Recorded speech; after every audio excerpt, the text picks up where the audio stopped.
Hi friends, welcome to momandchittutamil. இன்னைக்கு வீடியோவில் பார்த்தீங்கன்னா பெண்களுக்கு ரொம்பவே பயனுள்ளதாக இருக்கக்கூடிய 6 முக்கிய குறிப்புகள் தான் வந்து பார்க்க போகிறோம். அதுக்கு முன்னாடி நீங்கள் நம்ம சேனலுக்கு சப்ஸ்கிரைப் பண்ணலன்னா சப்ஸ்கிரைப் பண்ணிக்கோங்க, ஃபாலோ பண்ணாதவங்க ஃபாலோ பண்ணிக்கோங்க. வாங்க வீடியோக்குள்ளே போகலாம். ஃபஸ்ட்டு டிப் என்ன அப்படின்னு பார்த்தீங்கன்னா, இந்த கருணக்கிழங்கு கட் பண்ணுறதே வந்துட்டு பெரிய ப்ராசஸாக இருக்கும். அது நம்ம ஈஸியாக வந்துட்டு கட் பண்ணலாம். பொதுவாக நாம் கத்தி இந்த காய் சீவி இதை வச்சு தான் வந்துட்டு நாம் அதை மேலே இருக்கக்கூடிய அந்த தோல் வந்துட்டு நம்ம க்ளீன் பண்ணுவோம். அதுக்கு நாம் இந்த மாதிரி ஒரு ஸ்பூன் வந்துட்டு எடுத்துக்கோங்க. அந்த ஸ்பூன் யூஸ் பண்ணி நாம் இந்த மாதிரி சுரண்டணும் அப்படின்னா ஈஸியாக நமக்கு வந்துடுது. நான் ஆல்ரெடி இந்த கருணக்கிழங்கை எப்படி நாம் கையெறிக்காமல் கட் பண்ணுறதுன்னு சொல்லிட்டு வீடியோ போட்டிருக்கேன். உங்களுக்கு வேணும்னா டிஸ்கிரிப்ஷனில் கொடுக்குறேன், பார்த்துக்கோங்க. இந்த மேலே இருக்கக்கூடிய இந்த பார்ட் வந்துட்டு நான் கத்தி யூஸ் பண்ணி கட் பண்ணிக்கிறேன். இந்த டிப் உங்களுக்கு ரொம்பவே பயனுள்ளதாக இருக்கும். நீங்கள் கண்டிப்பாக வீட்டில் ட்ரை பண்ணி பாருங்கள். டிப் நம்பர் 2, நம்ம வீட்டில் இந்த மாதிரி கீ வந்துட்டு நிறைய இருக்கும். அதில் கீ செயின் வந்துட்டு வாங்காமல் விட்டுருப்போம். அது தொலையாமல் இருக்கிறதுக்காக ஒரு சூப்பர் டிப்ஸ் வந்து பார்க்கலாம். இந்த மாதிரி சேஃப்டி பின் வந்து எடுத்துக்கோங்க. அதை இந்த கீயில் போட்டு பின் பண்ணிக்கோங்க.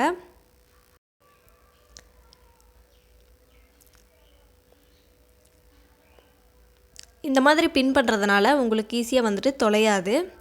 இது நீங்கள் ஒரு ஹேங்கரில் வந்துட்டு ஹேங் பண்ணிட்டீங்க அப்படின்னா தொலையாது.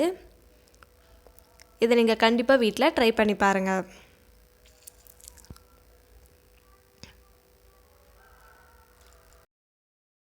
டிப் நம்பர் 3, நம்ம பேக்கில் இந்த ஜிப்பெல்லாம் பார்த்திங்கன்னா ஒரு சில டைம் வந்துட்டு ரொம்ப லூஸாக வந்து இருக்கும்.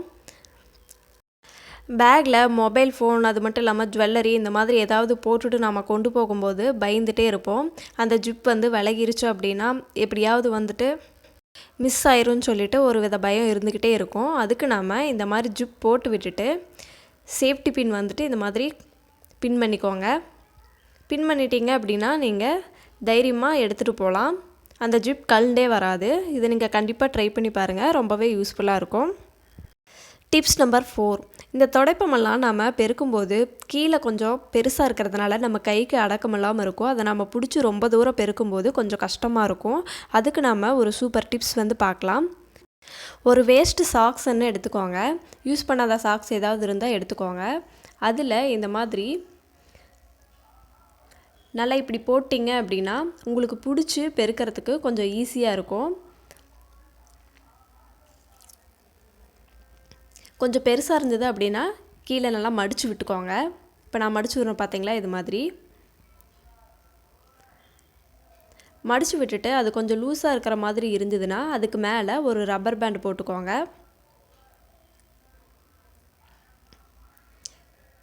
இந்த மாதிரி பண்ணுறதுனால நமக்கு பெருக்கிறதுக்கு ரொம்பவே ஈஸியாக இருக்கும், கை வலியும் வராது. இதை நீங்கள் கண்டிப்பாக ட்ரை பண்ணி பாருங்கள், ரொம்பவே யூஸ்ஃபுல்லாக இருக்கும்.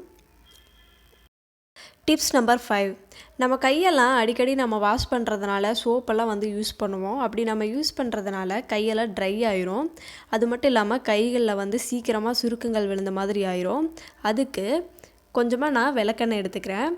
இதை எடுத்துகிட்டு நீங்கள் கை ஃபுல்லாக வந்துட்டு அப்ளை பண்ணிட்டீங்க அப்படின்னா நல்லா மாய்ஸ்சரைசிங்காக வந்து இருக்கும்.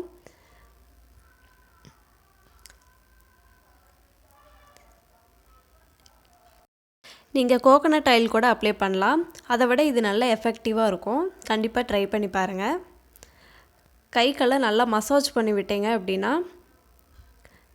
பெயின் எதுவுமே இல்லாமல் இருக்கும். டிப்ஸ் நம்பர் 6, இந்த மாதிரி ரப்பர் பேண்டெல்லாம் வந்து நம்ம ஒரு பாக்ஸில் ஸ்டோர் பண்ணி வைப்போம். இப்படி ஸ்டோர் பண்ணி வைக்கும்போது அது சீக்கிரமாக ஒரு இத்து போன மாதிரி ஆயிரும். அதுக்கு நான் கொஞ்சமாக டால்கம் பவுடர் வந்து எடுத்துக்கிறேன். நீங்கள் எது வேணாலும் எடுத்துக்கலாம். அதை நீங்கள் கொட்டிட்டு இந்த மாதிரி நல்லா கலந்து விட்டுக்கோங்க.